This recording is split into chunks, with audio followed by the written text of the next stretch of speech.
Hi, my name is Yasin Guev. This time I will speak about the size of the NATO armies in Europe and about the budget that each individual country in the world has for military expenses. Let me start first by the size of the armies in Europe to give you a perspective of the situation. So, probably most of you know that the biggest army in Europe actually belongs to Turkey. They have an army of 481,000 people, but probably not that many know that on second place it's Poland with 216,000, followed by France 205,000, Germany 186,000, Italy 171,000, then the United Kingdom with 138,000, Spain with 117,000. Then another interesting country that follows in the list is Greece with 211,000. And the next one is a bit different than the others because it doesn't belong to a European country. The next in the list are the US troops in Europe, which are around 80,000 people. Then if you wonder the country that I come from, Bulgaria is with 26,000 soldiers. North Macedonia is with 6,000, and on the bottom of the list is Luxembourg with 1,000 soldiers. Global military expenditure increased to 2,718 billion in 2024, the 10th year of consecutive rises. This is according to data published by the Institute for Peace in Stockholm. The world's 15 largest spenders in 2024 all increased their military expenditure. The global military burden, the share of global gross domestic product devoted to military expenditure, increased to 2.5% last year. Military spending in Europe, including Russia, rose by 17% to 693 billion and was the main contributor to the global increase in 2024. With the war in Ukraine in its third year, military expenditure kept rising across the continent. All European countries increased their military spending in 2024 except Malta. Russia's military expenditure reached estimated 149 billion in 2024, a 38% increase from 2023 and double the level in 2015.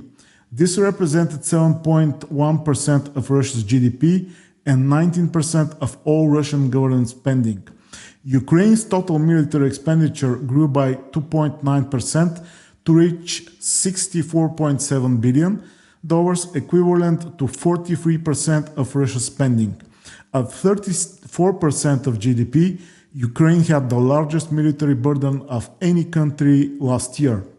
Germany's military expenditure increased by 28% to reach 88.5 billion, making it the biggest spender in Central and Western Europe and the fourth biggest in the world.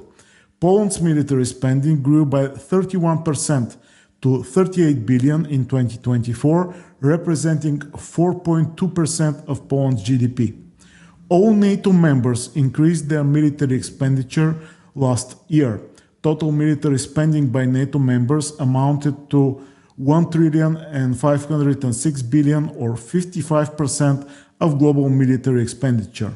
Of the 32 NATO members, 18 spent at least 2% of GDP on their militaries, up from 11 in 2023, and the highest number since NATO adopted the spending guideline in 2014.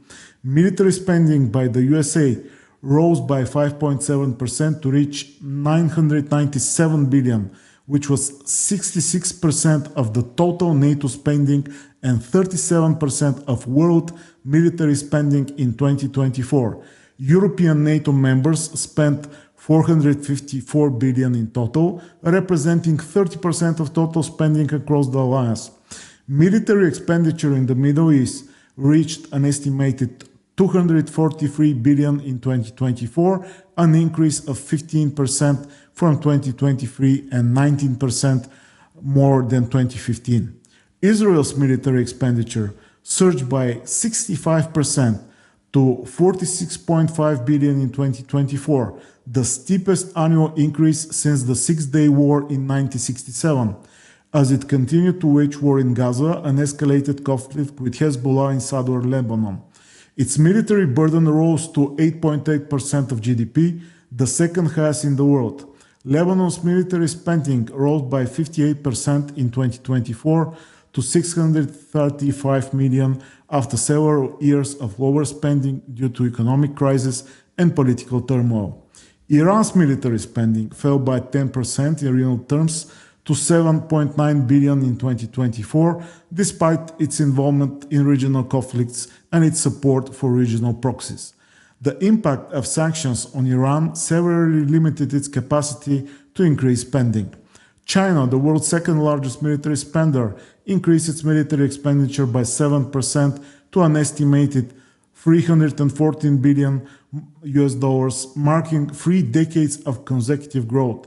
China accounted for 50% of all military spending in Asia and Oceania. Japan's military spending rose by 21% to $55.3 billion last year, the largest annual increase since 1952. Its military burden reached 1.4% of GDP, the highest since 1958.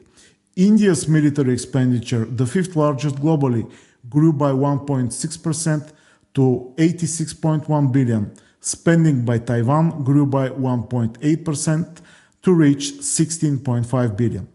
In 2024, the United Kingdom increased its military expenditure by 2.8% to reach $81.8 billion, making the sixth biggest spender worldwide.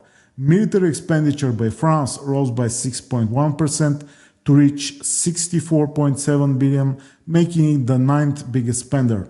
Sweden increased its military spending by 34% in 2024 to $12 billion.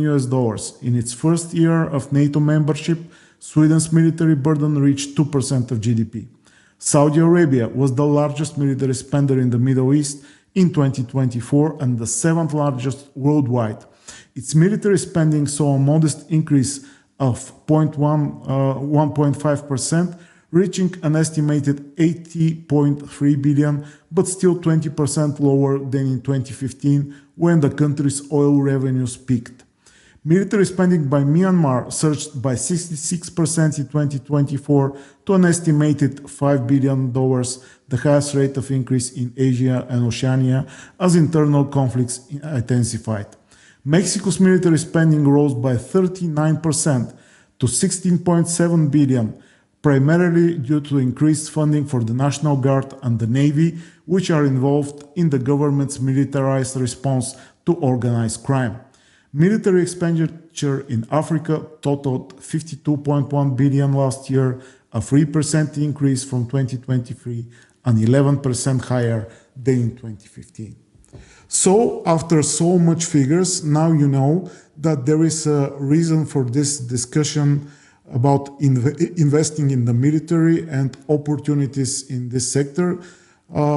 Especially in the latest few months, this discussion is taking place in Europe, and many countries are starting to make plans for new investment, not only for spending, but actually for investing more and more in their military sector in order to take advantage of the new reality. And as you have seen, it's not only the conflicts between Russia and Ukraine and the situation in Gaza and generally in the Middle East. In general, everybody is spending more, which means more opportunities for the companies that are producing any kind of weapon system. This is all from me. See you next week.